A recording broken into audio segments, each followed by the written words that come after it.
Salmo de número 32. Quem achou? Amém. Bem-aventurado aquele cuja transgressão é perdoada e cujo pecado é coberto. Bem-aventurado o homem a quem o Senhor não imputa maldade e cujo espírito não há engano. Enquanto eu me calei, envelheceram os meus ossos pelo meu bramido em todo dia. Porque dia e noite a tua mão pesava sobre mim, o meu humor se tornou em sequidão de estio. Confessei-te o meu pecado e a minha maldade não encobri. E dizia eu: confessarei ao Senhor as minhas transgressões, e tu perdoaste a maldade do meu pecado. Feche os teus olhos e recline a tua fronte. Pai eterno, Pai das luzes, onde não existe sombra de variação, nós queremos nessa noite, Senhor, nos anular de nós mesmos e queremos pedir que a tua presença venha sobre nós. Nos dá entendimento, nos dá revelação, Senhor, daquilo que já temos assentado em nosso coração, mas tu és o dono da palavra, Senhor. E tu podes alterar da maneira que tu desejares, porque é o teu Espírito Santo que nos convence do pecado, da justiça, do juízo eterno. Então, Senhor, eu quero pedir a ti, Senhor, vem sobre nós, Senhor, com a tua bênção, com a tua graça, em Cristo Jesus, nosso Senhor. Amém e amém. Podeis assentar, queridos? Amém. Eu estou aqui nessa noite muito inspirado, viu, irmãos? Você pode crer nisso? Amém? Principalmente depois da palavra de introdução do nosso querido Isaac, que ele disse que Paulo aumentou a prática até a meia-noite. Só 2 deram aleluia. Estou brincando, viu, irmãos? Não vou passar do horário, mas eu gostaria de compartilhar aquilo que Deus tem colocado em meu coração nessa noite. Você sabe que eu estou sentindo nessa noite uma atmosfera de cura. Quando nós cantamos aqui sobre o Espírito Santo de Deus, o Espírito Santo é o agente convencedor. Ele não é só um amigo de João capítulo 14. Ele é um convencedor. É Ele que, através do poder da palavra, convence o homem de uma necessidade de um Salvador. Mas Salvador do que, pastor? Eu tenho certeza que se eu perguntasse aqui, quem conhece a história de Davi? Talvez a grande maioria. Hoje em dia, então, com a novela da Record, acho que todo mundo já ouviu falar de Davi, o rei Davi. O menino que derrotou o gigante Golias. O menino que era pastor das ovelhas. O rei que recebeu uma promessa de reinado eterno. Davi, ele foi escolhido detrás das ovelhas do seu pai. Davi, ele tem uma narrativa da tradição, que não está escrito no Velho Testamento, está narrado por Paulo, porque Paulo era um exímio conhecedor da tradição, descrito por Lucas em Atos dos Apóstolos, capítulo 13. Ele diz: homem segundo o coração de Deus. Davi é esse rei, mas ele não era perfeito, irmãos. Ele era tão humano quanto eu e você.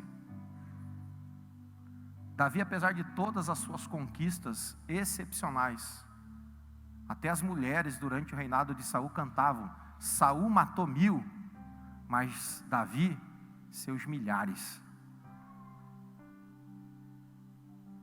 Davi, ele tinha 30 especiais guerreiros. Amavam tanto Davi, que certa vez Davi estava nos seus delírios cognitivos, escondido na caverna de Adulão, fugindo das 42 tentativas de homicídio que Saul teve contra ele, e ele disse: ah, que saudade da água da cisterna de Belém. E 2 dos seus valentes escutaram aquilo, e os camaradas saíram na noite à espreita, atravessaram um campamento de filisteus, chegaram a Belém e pegaram e encheram um odre. O que é o odre? Era aquela bolsa feita de pelo de cabra, que se colocava água armazenada.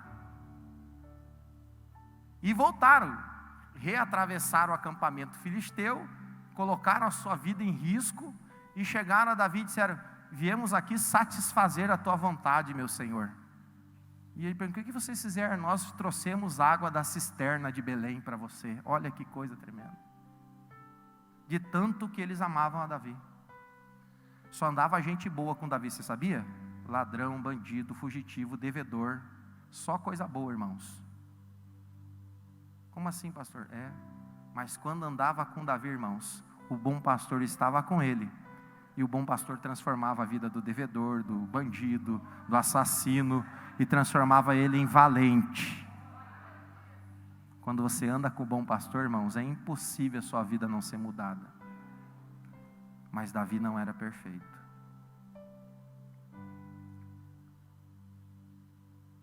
Quando você sai da posição na qual Deus te chama, você acaba cometendo pecado. Você sabe que a nossa doutrina, a doutrina do pecado se chama amatia. Como é que é o nome, irmão? Me ajuda aí. Amatia. Fala aí comigo. Amatia. É uma palavra grega que significa errar o alvo. Os gregos entendiam que quando você errava o alvo é porque você saía do padrão. Também pode ser usado a palavra desviou-se do original. Errou o caminho. Quando você desvia do padrão de Deus, ou da vontade de Deus, ou daquilo que Deus destinou para a sua vida. Pastor, como é que eu sei a vontade de Deus? É simples. Deus já revelou toda a vontade dele para você. Está aqui, 66 livros. Pastor, eu nunca li a Bíblia, então vou dar uma dica. Hashtag vai a dica. Primeiro livro da Bíblia que você tem que ler, Gênesis. Não. Se você começar em Gênesis, você vai desistir no 3º capítulo. Porque você não vai entender. Para você conseguir ler a Bíblia, você precisa da presença do autor. Por que tem muita gente? Você já viu alguém dizer assim: eu já li a Bíblia, mas não entendi nada? Alguém já viu alguém assim? Tem vários. Sabe por quê? Porque eles tentam ler a Bíblia sem a presença do autor. A Bíblia é o único livro que é possível ler com a presença do autor. Mas como é que você vai ler a Bíblia sem conhecer o autor? Bom, aí ele destinou um livro de todos os 66 para se apresentar para você. Qual é, pastor? O Evangelho do Amor. Evangelho do discípulo amado, Evangelho de João. Ali, Deus revela o seu amor por você. E depois que Ele ganhar o seu coração, nunca mais você sente a falta dEle. Toda vez que você lê a Bíblia, Ele vai estar presente com você, através da presença do Espírito Santo. Então a gente começa lendo a Bíblia pelo Evangelho de João. E quando nós entendemos que nós erramos o alvo, nós desviamos daquilo que Deus desejou para a nossa vontade, nós acabamos sofrendo por causa disso. Davi era um rapaz que tinha todo o conhecimento que você possa imaginar de relacionamento pessoal com Deus. É tão verdade que ele estava sempre sozinho, mas nunca estava sozinho. Como assim, pastor? Não entendi. Ele estava sempre sozinho, mas ele tinha a presença do bom pastor com ele. É tão verdade que ele escreveu um dos mais belíssimos salmos, que todo mundo conhece, seja cristão ou não cristão, que é o maravilhoso Salmo do pastor, o Salmo 23. Pode o camarada nunca ter pegado uma Bíblia na mão, mas ele sabe o Salmo 23. Ele diz: o Senhor é o meu pastor e nada me faltará.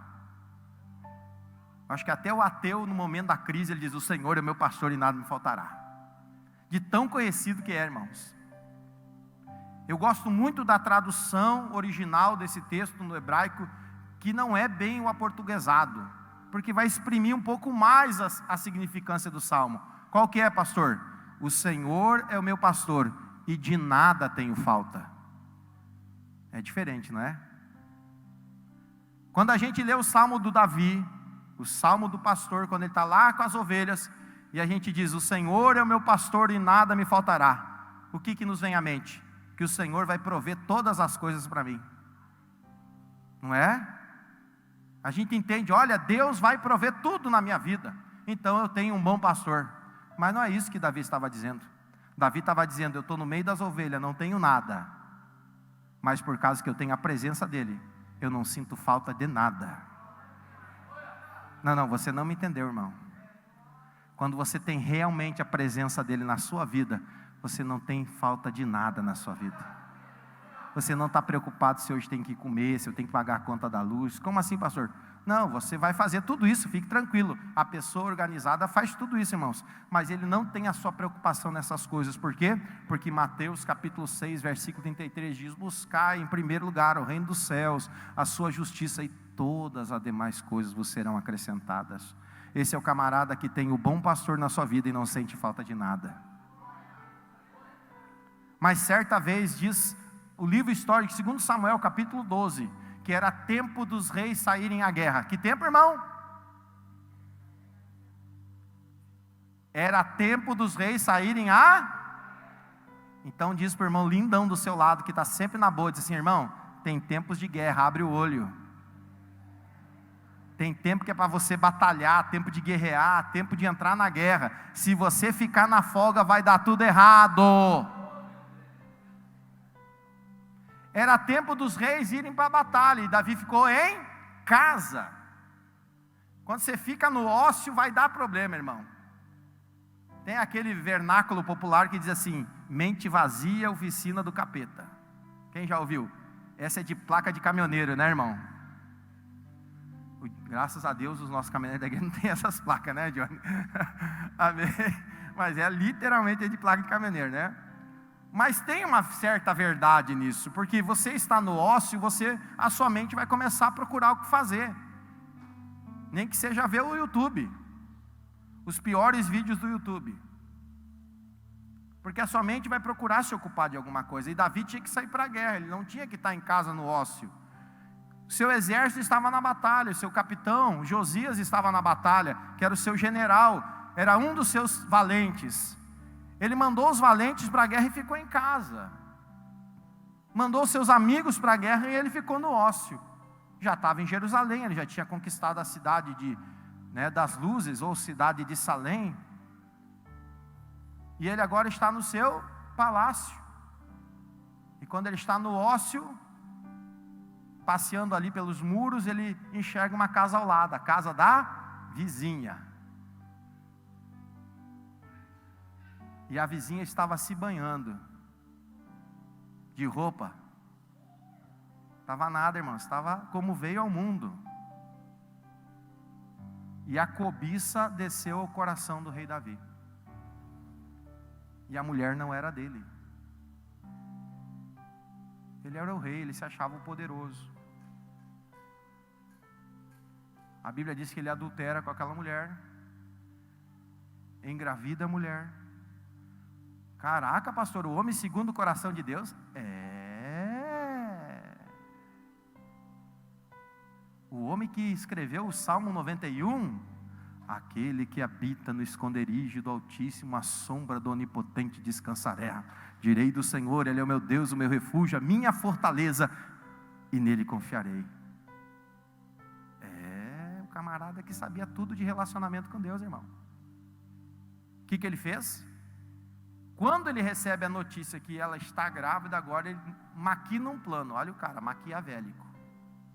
Maquina um plano para ocultar, faz chamar o marido da mulher que está na guerra, é amigo do cara. Olha aí, irmão. Amigão. Chama Urias, seu amigo, diz para ele: olha, você está cansadinho da guerra, vai lá, ama a sua mulher. fica com ela, descansa. Olha aqui que é um camarada fiel, irmão. Ele olha para o rei e diz: quem? Eu, Senhor? Aquilo ali, fala a verdade, irmão, aquilo ali foi uma indireta para o rei. Os meus amigos estão no campo de batalha e eu vou me deleitar, beber, dormir com a minha mulher enquanto os meus companheiros estão na guerra. Tipo assim, hashtag acorda, rei. O que você está fazendo? E ele se recusou a ir para sua casa. Dormiu na porta da casa, não entrou em casa. O rei disse: o que eu vou fazer? O camarada não entra para dormir com a mulher. Como é que eu vou esconder esse negócio errado?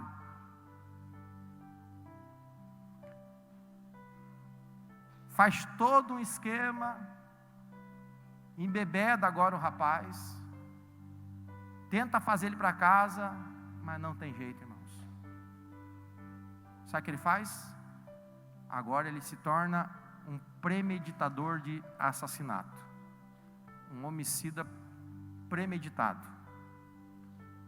Ele premedita então todo um arranjo para que Urias, o seu amigo, morra na frente de batalha. Então ele manda Urias de volta para o campo de batalha.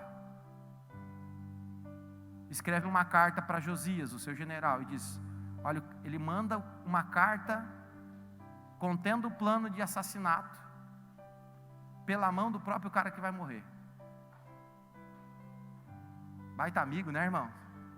Com um amigo desse, quem precisa de inimigo, né?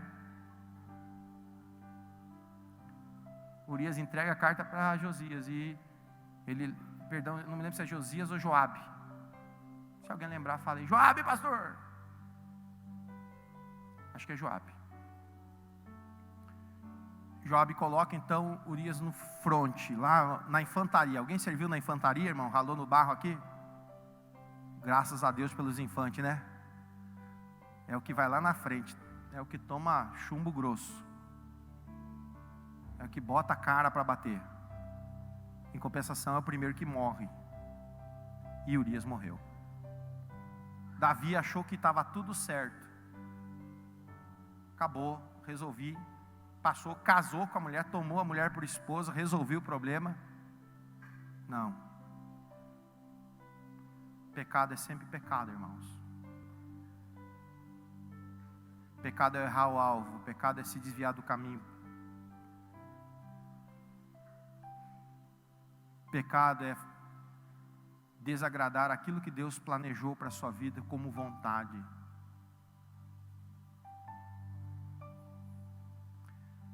E Davi esconde tudo aquilo para baixo do tapete. Não, já está tudo certo, agora já acabou, está tudo certo. Muitas vezes nós fazemos coisas e achamos que ninguém vê. Nós realizamos coisas que achamos que às vezes o nosso esposo, a nossa esposa não vê. Às vezes fazemos coisas que achamos que o nosso pai não vê, a nossa mãe não vê. Nós achamos que fazemos coisas por vezes tão bem feitas, tão premeditadas. Mas eu não sou crente, não vou na igreja, pastor. Tinha um pastor muito amigo nosso, teve aqui na inauguração, o pastor Canales, né, pastor Nelson? E ele dizia assim: todo mundo é uma bênção até a hora que deixa de ser.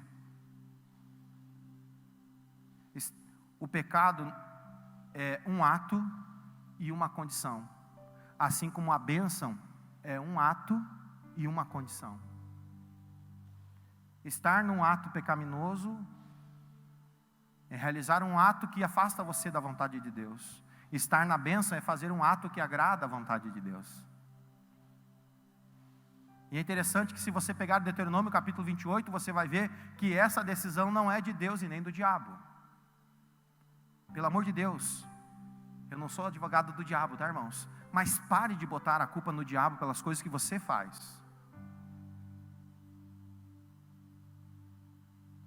Pare de culpar o diabo pelas decisões mal tomadas na sua vida.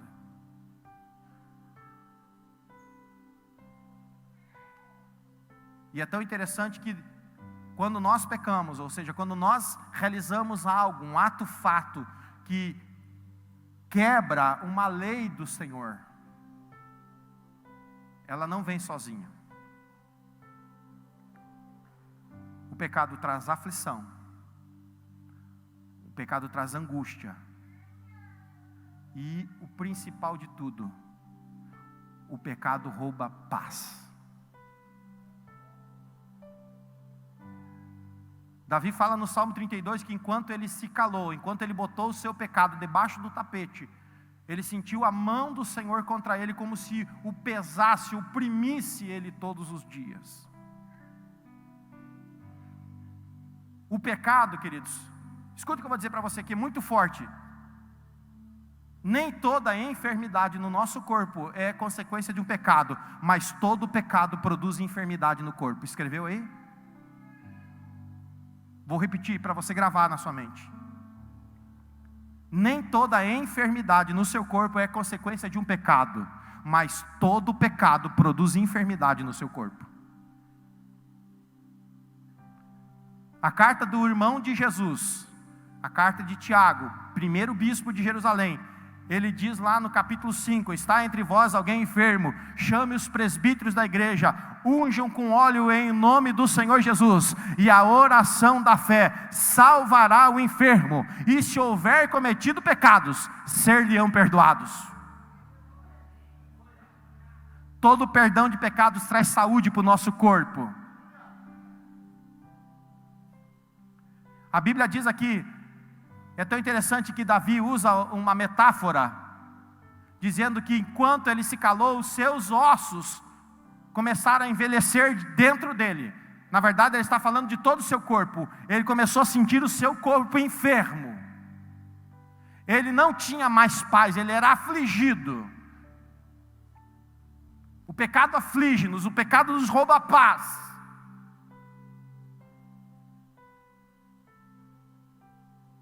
E sabe o que acontece com muitas das pessoas? Elas fingem, elas são, hipócritos. Eles fingem ter uma pseudo-paz, mas na verdade eles são afligidos dia e dia, noite e noite, por causa do pecado. Jesus não tinha problema com os fariseus, eu falava isso na escola dominical, vou até dar um hashtag palhinha.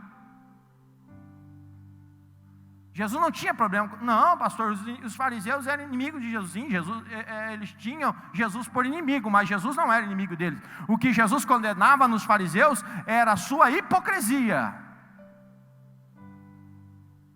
Não eram por eles serem religiosos. Tem gente que adora dar pau em religioso. Não, Jesus dava pau na hipocrisia. A hipocrisia vem do grego hipócritos, que é máscaras de teatro que os autores colocavam para desempenhar seus papéis no teatro grego. Muitas das pessoas no seu cotidiano, no seu casamento, com seus filhos, com a sua família, no seu trabalho, usam máscaras. Uma pseudo-felicidade, uma pseudo-paz, uma pseudo-alegria.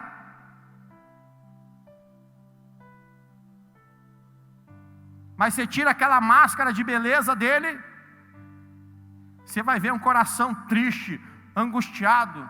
Pergunte aqui para quem trabalha na área médica.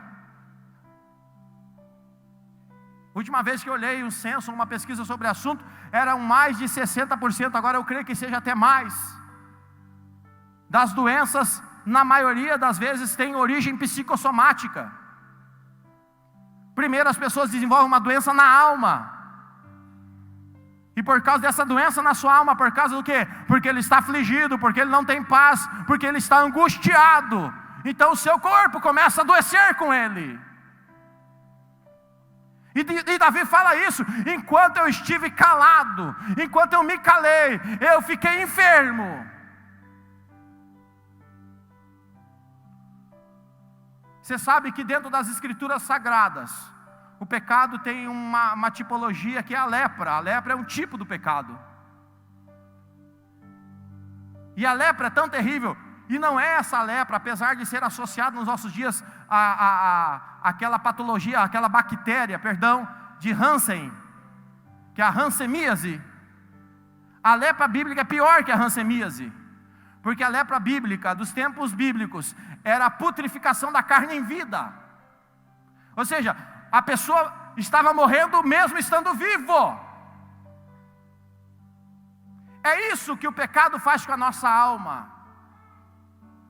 Ela vai nos matando, ele vai nos sugando, ele vai tirando a nossa paz, ele vai tirando a presença dele. Porque enquanto o pecado estiver em nós, ele não está presente. Não se engane. Ele está afligindo você. É uma grande diferença você ter uma aflição do Senhor. Você vê aqui Davi dizendo: eu estava com a sua mão sobre mim, que me pesava sobre mim diariamente. Mas não era a presença dele. Eu gostaria que você abrisse a sua Bíblia no Salmo 51. Meu Jesus, eu gostaria de pelo menos mais 1h30 com você aqui nessa noite, mas eu sei que você não pode ficar, amanhã é dia de trabalho. Então, quem sabe eu faço uma oração de Josué aqui e de Moisés, e o tempo pare, né, irmãos? O Cronos pare e fique só o Kairós de Deus aqui nesse lugar. Quem gostaria disso? Eu gostaria, irmãos. Ficasse só o Kairós, o tempo de Deus. Aleluia, Jesus. Davi expressa no Salmo 51, você sabe que o Salmo 32, o Salmo 6, o Salmo 51, o Salmo 129, o Salmo 130, e agora a minha memória falhou, porque eu não estou lembrando, fazem parte dos 6 salmos de penitências de Davi. Davi escreve 6 salmos de penitência. O Salmo 51, ele tem um título muito bonito, não sei se na sua Bíblia está escrito, mas é chamado a oração do pecador arrependido. Como é que Davi chega no Salmo 51? É simples. Você sabe que se depender de nós, nós ficamos no pecado. Depender de mim e de você. Nós achamos que estamos bem. Então Deus precisa nos confrontar. Nessa noite não é por acaso, eu quero dizer uma coisa muito séria para você. Você não veio aqui por acaso. Deus chamou você aqui para confrontar você. Por quê, pastor? Porque Ele quer curar você. A principal cura é da sua alma. Se a sua alma for curada, a tua carne vai ser curada. Não, você não me entendeu. Se a sua alma for curada, a sua carne vai ser curada. É impossível alguém que tem os pecados perdoados não tenha o seu corpo curado. E não sou eu que digo isso, é sagrado as Escrituras. Certo dia Davi achava que estava tudo bem, ele se achava o bambambam. Mas tinha um profeta naquela terra, chamava Natã. Deus chama Natã, manda Natã ter com o rei. E lá foi Natã estar com o rei. E Natã, no andar com o rei, apresenta a ele uma parábola. Uma parábola é uma situação do cotidiano, do universo cotidiano das pessoas, narrada numa história, com uma moral. E Natã conta a seguinte parábola para o rei. Olha, rei, interessante que Davi entende ela literalmente. Havia um certo homem rico, tinha muitas ovelhas. Muitas ovelhas. E havia um certo homem pobre que só tinha uma ovelha. Só que aquele homem rico recebeu a visita de um amigo inoportuno. Você sabe a história do amigo inoportuno? Que pena. Fica lá para você, hashtag vai a dica, mensagem do pastor Samuel, do domingo à noite, amigo inoportuno, parábola do amigo inoportuno. Tem que divulgar o canal, né, Richard? Então, estou divulgando aqui. Era alguém que chegava em uma hora inesperada, mas como era a tradição, só estou dando uma pincelada. Você tinha que receber o amigo e ainda preparar uma ceia para ele. Você tinha que dar o melhor conforto à sua casa. O homem rico faz o quê? Em vez de ele ir nas suas ovelhas, porque ele tinha muitas, ele foi na ovelha do homem pobre, a única que ele tinha. E ele pegou, matou e comeu com a sua visita. E o homem pobre ficou sem nenhuma. E a pergunta é: O que fazer com um homem desse, rei Davi? Davi, sim, pensa num homem brabo, irmão. Pode trazer que eu vou passar, né, a justiça, ele vai morrer, ele vai pagar com a sua vida. Onde já se viu, né, parece esse dia, né? Onde é que já se viu? Onde é que já, né, se enxergou fazer uma coisa dessa com um coitado? Aí o profeta olha para ele e diz o quê? Esse homem é você. Você tinha diversas mulheres no seu reino, mas você pegou a de Urias, aquela que não te pertencia. Você sabe que Davi praticou nesse fato dele, ele quebrou 5 das 10 leis do Decálogo. Ele estava literalmente condenado à morte.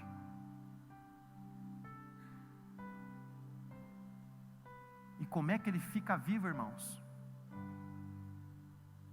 Como é que ele permanece em pé? Ele está vivendo não o tempo da misericórdia, mas o tempo da lei.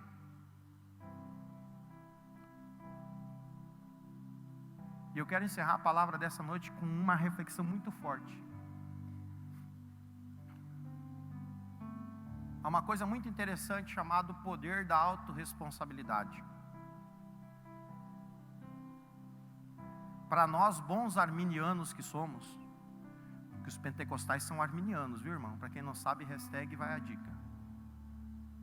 Pastor, nem sei o que é isso. Legal, irmãos. Google sabe, bota lá, o que é um arminiano. Ele vai responder legal para você, viu, irmão? Se não, você vem aqui tomar um café comigo. Gosto de café. Se você quiser me dar uma caixinha de café, eu fico mais feliz ainda. E aí eu faço um café para você tomar comigo. E a gente bate um papo sobre isso. Para nós que cremos, não na eleição individual, mas na eleição universal, nós que cremos que o homem pode resistir à graça de Deus, porque a doutrina calvinista diz que a doutrina de Deus, da graça, é irresistível. Nós cremos que o homem pode resistir à graça. E é tão verdade isso, que João capítulo 1 diz: e veio para o que era seus, mas os seus não o receberam. Mas a todos quantos o receberam, deu-lhes o poder de serem chamados filhos de Deus.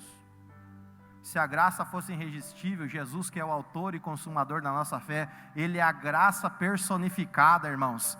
Ele se manifestaria e os judeus iam fazer o quê? Reconhecê-lo como Messias e não colocá-lo numa cruz. Ele mesmo dizia: o meu reino não é deste mundo. Pastor, o que aconteceu com Davi? Davi reconheceu. Ele diz: miserável homem que sou. Ele não botou a culpa em Betseba. Ele não botou a culpa em Urias. Ele não botou a culpa em Joabe. Ele não pôs a culpa no palácio, no reino. Não, ele botou a culpa nele. Ele não culpou a situação ao seu redor.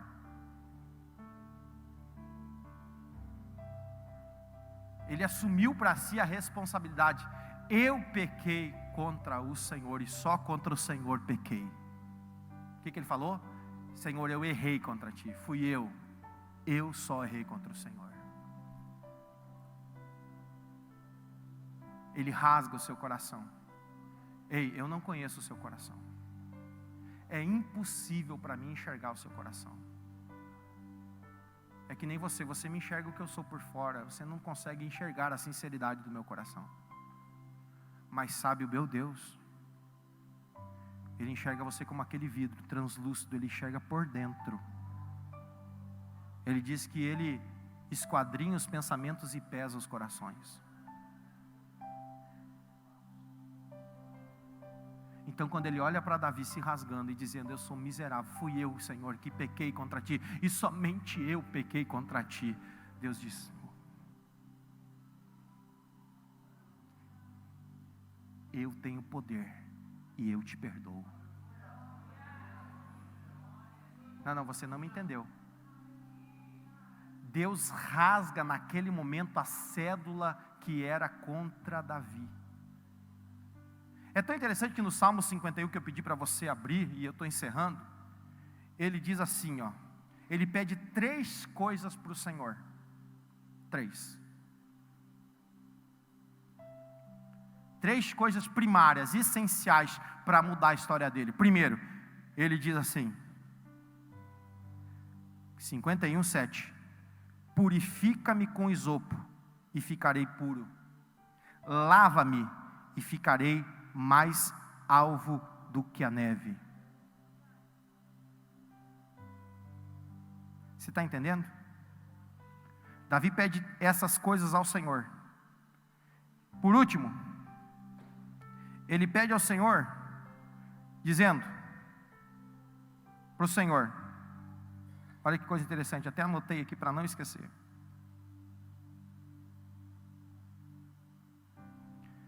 Cria em mim, ó Deus, verso 10, um coração puro, e renova em mim um espírito reto.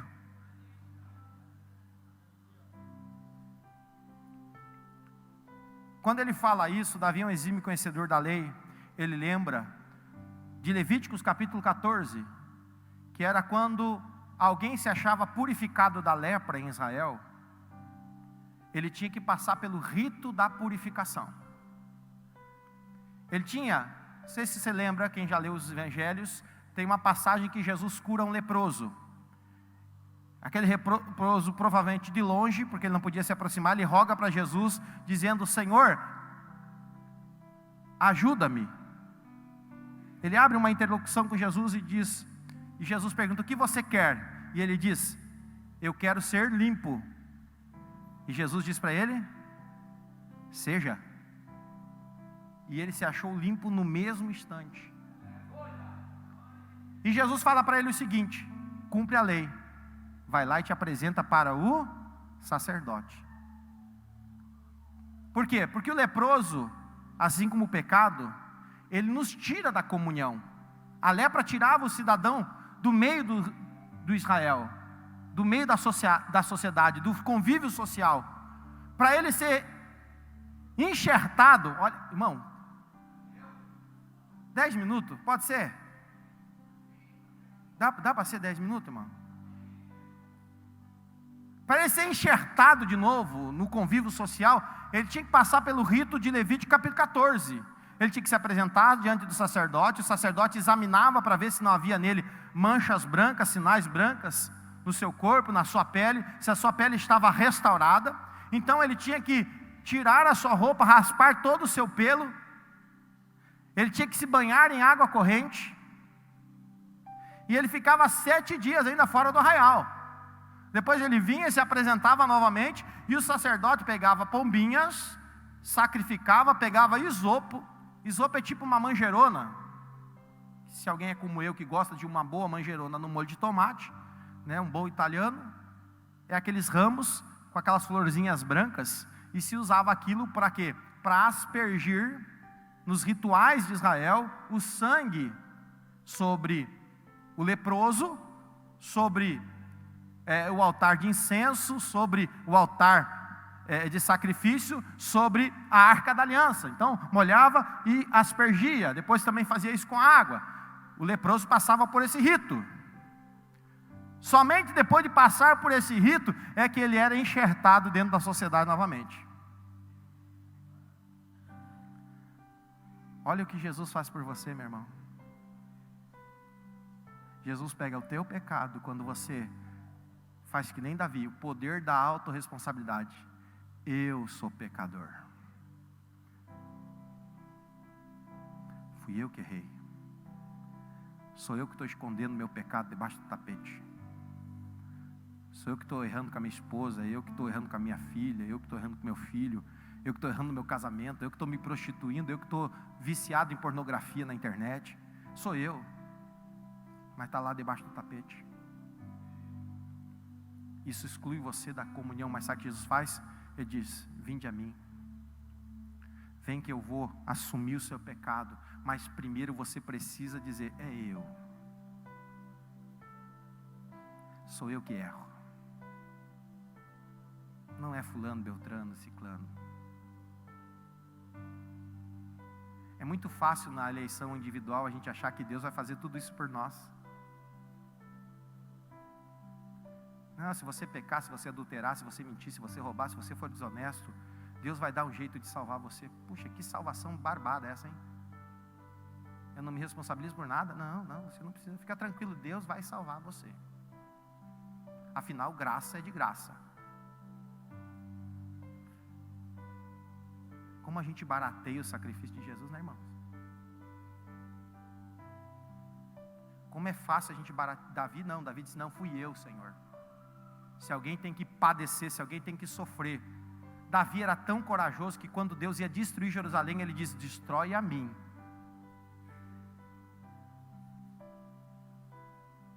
Quando Deus mandou ele escolher que castigo que ele queria, se ele queria que recaísse sobre Jerusalém, ele disse, não, que recaia sobre mim. Nós temos que aprender a nos responsabilizarmos. Pastor, que palavra dura nesse domingo, hein? Que palavra difícil. É que nós que somos pentecostais, nós somos tão acostumados com fogo, é tanto fogo, irmão, que a gente sai chamuscado. É fogo para cá, fogo para lá, é fogo não sei para cá. Não que eu não gosto, irmãos, eu até gosto de um reteté.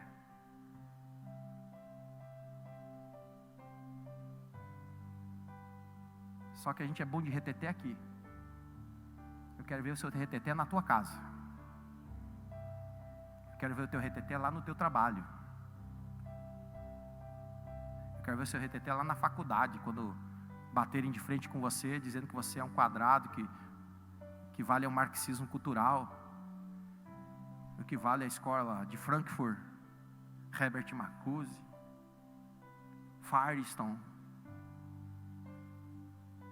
Tem gente que não acha que está falando língua estranha, pastor. Não, mas o universitário deve saber o que eu estou falando. Ou você estuda pouco.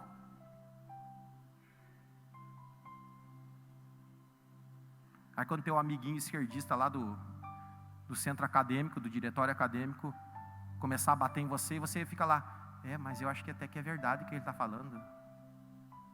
E você entra na estatística dos 20% que se desvia na faculdade. Mas aqui na Chama Viva não, viu, irmão? Aqui, se você quer argumento para a batalha, pastor tem bons, viu, irmão? Pode procurar. Os meus coordenadores de jovens também tem. Quem está entendendo? Segunda coisa que Davi fala, me purifica, então ficarei puro. Quando ele fala isso, parece que ele está repetindo a questão da lavagem. Não, ele não está. Ele está falando do rito de purificação de metais. Você sabe que a prata ela é purificada pelo fogo, o ouro é purificado pelo fogo.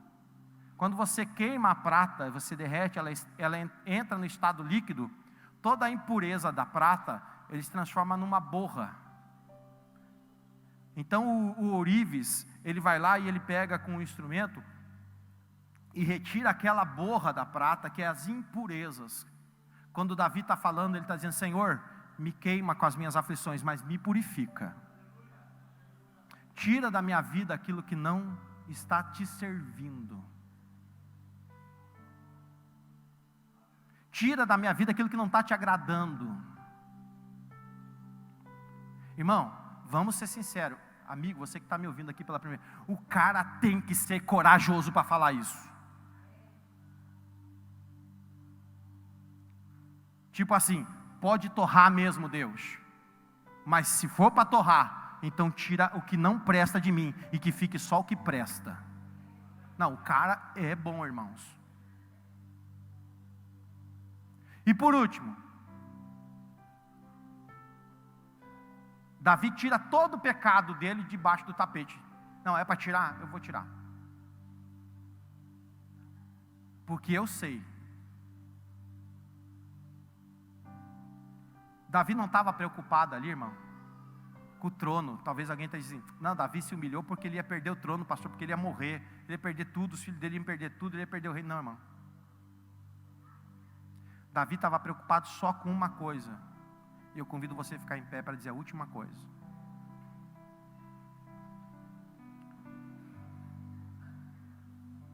Davi entendeu que o bem mais precioso que ele tinha era o trono. Não. Davi entendeu que o bem mais precioso que ele tinha era a harpa. Não. Davi entendeu que o bem mais precioso que ele tinha era a família, seus filhos. Não. Davi sabia que o bem mais precioso que ele possuía na sua vida era ser um belemita, da casa de Belém, da casa de Jessé. Não.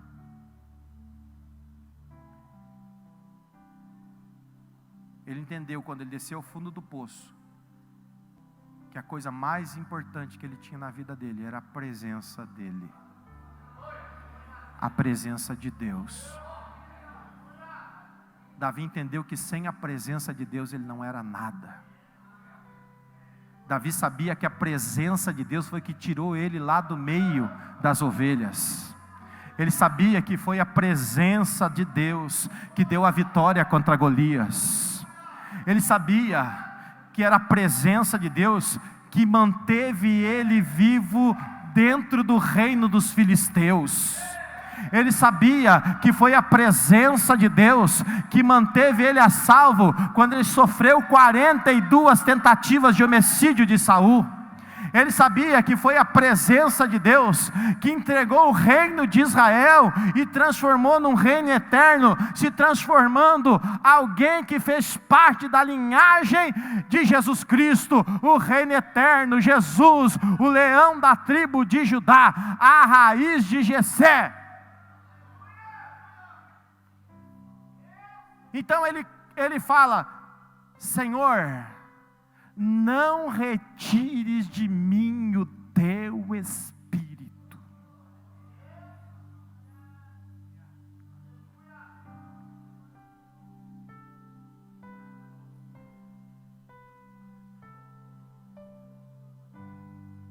Toda essa história que eu contei para você na mensagem da pregação da palavra é de crente.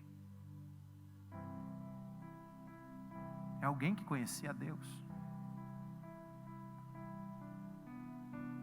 Só que ele transformou o relacionamento dele com Deus numa rotina com Deus. Às vezes nós transformamos a nossa vida na igreja numa rotina com Deus. E a gente nem se apercebe, a gente não tem mais paz. A gente não sente mais a presença de Deus. Se a gente vai para a igreja, sente a presença de Deus ou não sente, dá no mesmo.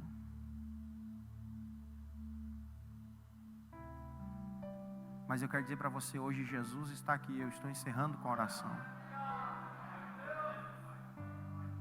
A Bíblia diz: se hoje confessares os teus pecados, você não precisa confessar nada para mim. Aqui na igreja não tem um confessionário que você entra dentro e diz: pastor, pequei. E aí o pastor diz para você: olha, faz o seguinte, você faz 10 reza braba, 150 Pai Nosso, ou você vai para as profissões, que são outros tipos de confissões de pecados. Não. A Bíblia diz que você tem, lá em João capítulo 1 e o capítulo 2, diz que, filhinhos, não pequeis, mas se você pecar, se você errar o alvo, se você se desviar, se você resvalar no caminho, você tem um advogado que está à destra do Pai, e ele intercede por você. E se nós nos achegarmos a Ele e confessarmos os nossos pecados, Ele é fiel e justo para perdoar os nossos pecados. E você não sabe como Ele está desejoso olha, Ele está com saudade de você. E Ele quer entrar e quer curar você. Aqui na igreja não tem juiz, irmãos. Aqui tem um bom advogado chamado Jesus. E eu quero convidar você a fechar os teus olhos. E eu quero, dentro de poucos minutos, estar encerrando o culto, mas eu preciso. E essa palavra Jesus está falando com você e está dizendo: vinde a mim. Cria em mim, ó Deus, cria em mim, ó Deus, um coração puro. Se você quer oração, você quer vir conversar com Jesus, sai do teu lugar. Vem e diz para Ele, não precisa dizer para o pastor, diz para Jesus: Jesus, eu preciso ter uma conversa séria. Eu fiz isso, fiz aquilo, fui eu. Não foi a família, não foi o patrão, não foi a esposa, não foi a mãe, não foi o pai, não foi o filho, fui eu.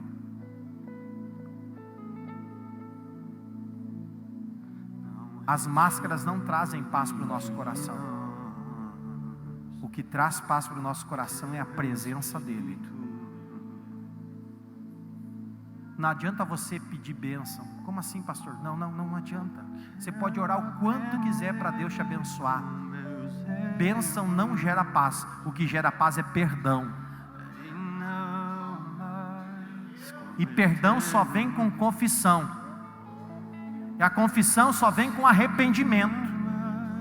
E o arrependimento só vem com responsabilização. Eu me responsabilizo pelos meus pecados. E eu me arrependo, Senhor. Eu me arrependo, Senhor. Eu me arrependo, Senhor. Eu me arrependo, Senhor. Eu me arrependo, Senhor. Será que eu só tenho um corajoso aqui nessa noite? Será que eu só tenho um corajoso aqui nessa noite que tem coragem de dizer: não, é minha responsabilidade, eu assumo a responsabilidade. É hoje, eu vou tirar debaixo do tapete. Eu não quero viver mais com máscaras. Eu quero a presença dEle. Eu preciso da presença dEle. Eu preciso da presença dEle. Isso só vem com responsabilidade. Isso só vem com arrependimento. O arrependimento gera perdão. O perdão traz a presença dEle. E a presença dEle traz paz. A presença dEle traz paz. Não é o pastor, não é a igreja, não é a chama viva. É a presença de Jesus que traz paz. Mas enquanto eu fiquei calado, os meus ossos envelheceram diante de mim. Perdão, os meus ossos envelheceram dentro de mim. A angústia tomou conta de mim. Minha vida foi um peso. Minha vida é uma angústia, minha vida é uma luta, pastor. É porque está faltando a presença dEle. Está faltando a presença dEle. Está faltando a presença dEle. Você pode ter quantos anos você quiser de conversão. Davi, que é o homem mais vivido em relação com Deus, em relacionamento com Deus, mas também pecou, foi fraco, desviou, errou o alvo. Hoje é dia de cura, e só há cura com perdão de pecados. Só há restauração da alma com auto-reconhecimento. Você precisa reconhecer que você precisa da presença dEle, que você precisa da transformação da parte dEle. Você precisa dizer para Ele, não é para o pastor, você precisa dizer: Senhor, eu me arrependo. E eu tenho certeza que Ele é fiel e justo para perdoar os teus pecados. E a presença dEle ser restaurada na sua vida. O Espírito Santo está me dizendo: tem mais gente aí. Tem mais gente aí, Samuel. Tem mais gente aí. Eu poderia ir convidar você no seu banco, mas essa decisão não é minha. Essa decisão não é nem de Deus. Essa decisão é sua. Quer mudar a tua história? É hoje. Quer mudar a tua história? É hoje. Quer mudar os teus caminhos? É hoje. Só muda com a presença dEle. Só muda com a presença dEle. Aleluia. Só muda com a presença dEle. Chegou a hora, eu me arrependo, Senhor. Eu assumo a responsabilidade pelo meu casamento. Eu assumo a responsabilidade pela minha família. Eu assumo a responsabilidade pelos meus filhos. Eu assumo a responsabilidade pelo meu trabalho. Eu assumo a responsabilidade. Eu me arrependo, Senhor. Entra, muda minha história, muda minha casa, muda minha família. Oh, glória a Deus. Chega. Mais difícil é continuar no erro, viver o mesmo desespero e ficar pra trás. Oh, Jesus, não é o pastor que convence, é o Espírito Santo. Não é a igreja que convence, é o Espírito Santo. Diga para ele: eu quero ser, Senhor, um homem segundo o teu coração. Eu quero ser uma mulher segundo o teu coração. Apaga as minhas iniquidades, apaga as minhas transgressões. Oh, não esconda de mim a tua face, Senhor. Eu preciso da tua presença. Aleluia, Jesus. Oh, aleluia.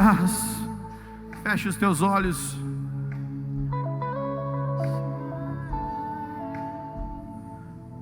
Você que está aqui na frente, põe a mão sobre o seu coração. Hoje é um culto diferente, hoje é um culto totalmente atípico.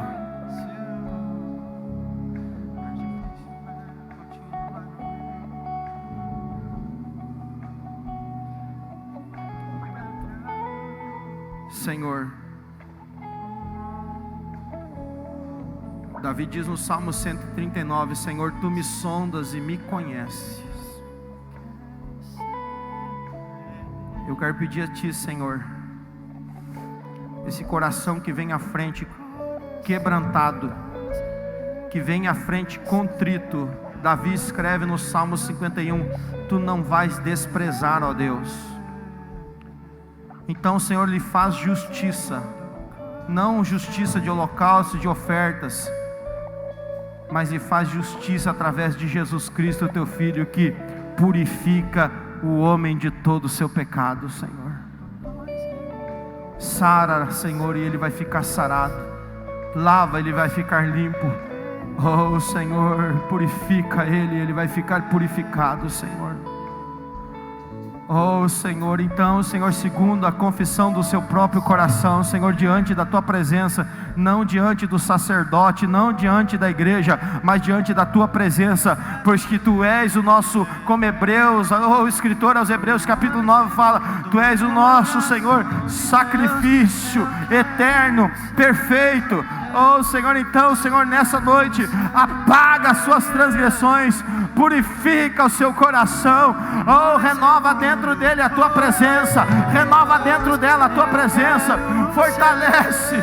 Oh, acende novamente a chama, e ele sinta paz.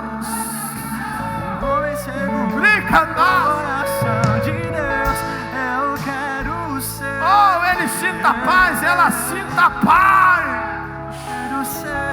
porque só a Tua presença é capaz de promover a paz. E nós abençoamos estas vidas, e nós, Senhor, rogamos a Ti nessa noite, Senhor, renova o Teu Espírito dentro deles. Oh, Senhor, e a Tua presença, Senhor, pois Tu és o príncipe da paz, Jesus. Entra agora, Senhor, e a luz brilha a partir de agora nas suas vidas. A luz brilha nas suas vidas a partir de agora, em nome de Jesus. Amém, Jesus. Eu gostaria de perguntar se tem aqui alguém na frente que está aceitando a Jesus como Salvador. Tem alguém? Alguém que está voltando para Jesus? Tem alguém que quer voltar para Jesus aqui nessa noite? Quem sabe você esteve afastado, mas hoje você está voltando para Jesus? Tem alguém aceitando? Não? Todos já são cristãos? Que bom! Eu gostaria de fazer a oração final junto com você. Tem alguém? Vem aqui mais para frente, faz um sinal com a mão. Você agora abraça a tua família. Eu estou encerrando o culto. Eu quero agradecer de todo o coração, irmãos, você que veio no culto dessa noite. Foi um culto diferente. Foi um culto diferente. Feche os olhos, igreja. Tem alguém que quer voltar para Jesus? É hoje a oportunidade, não deixa para amanhã não. Tem alguém que quer aceitar esse Jesus, levar Jesus para casa, levar a paz para sua casa? Tem alguém? Faz um sinal com a mão, eu quero orar por você. Todos são cristãos hoje? Todos? Amém. Que bom.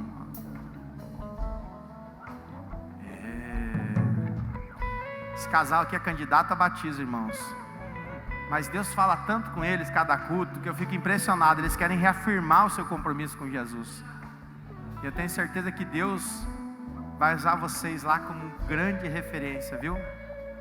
Deus vai mudar essa história de vocês. Deus está fazendo uma grande obra no seu coração. Falou forte com ela sexta, né? Não foi? Na outra, né? Eu tenho certeza que Deus vai fazer grandes coisas através da vida de vocês. Tem mais alguém, irmão? Às vezes o primeiro é difícil, veio 2. Aproveita o embalo e vem também. Quem sabe você anda mais para lá do que para cá. Hoje Jesus falou com você, quer reafirmar a sua fé. Vem cá, eu quero orar por você. Família, abraça aí e diz assim: a gente precisa trazer mais alguém semana que vem no culto. Eu não posso perder a oportunidade de trazer o meu vizinho na igreja. Eu não posso perder a oportunidade de trazer um colega de faculdade na igreja, alguém do trabalho na igreja. Não perde não, viu, família? O que Jesus está dando para você, Jesus quer dar para outras famílias. Senhor Jesus, em primeiro lugar, Senhor, eu abençoo a vida desse casal. Senhor, eu sei que tem ardido no coração deles uma sede de Ti, Senhor. Eles têm uma fome de Ti, Senhor.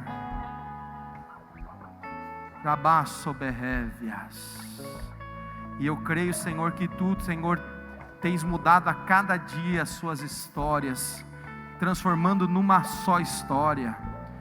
Tu tens, Senhor, convertido o coração desse homem a esta mulher, e desta mulher a este homem, porque eu sei que tem, Senhor meu Deus, gerado, Senhor, uma fome de Ti, Senhor. E eu sei, Senhor, que algo Tu vais fazer através das suas vidas. Então, Senhor, essa aliança, Senhor, que nessa noite eles reassumem, reforçam, Senhor, ou ratificam diante de Ti, desta igreja. Então, Senhor, como ministro da Tua palavra, nós os abençoamos em nome de Jesus. Senhor, eu abençoo a família agora, Senhor, despedindo esse culto.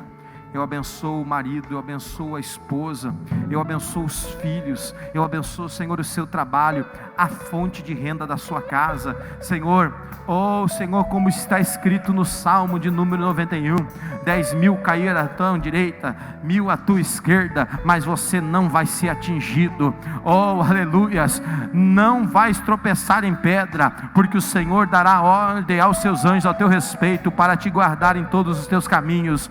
Que o Senhor te abençoe, que o Senhor abençoe a tua casa, que o Senhor abençoe a tua saúde, que o Senhor abençoe os teus filhos, que o Senhor abençoe as tuas finanças, e tudo quanto você colocar a mão, segundo a ordem que está escrito na palavra de Deus, em Josué capítulo 1, oh aleluias, oh esforça-te, tem bom ânimo, o Senhor é contigo, contanto não te desvia nem para a direita, nem para a esquerda, antes medita na palavra do Senhor de dia e de noite, e tudo quanto você fizer, vai prosperar, em nome do Senhor Jesus Cristo. Que o grande amor de Deus, a paz de nosso Senhor e Salvador Jesus Cristo, e as consolações do Espírito Santo, seja com toda a igreja, hoje e sempre.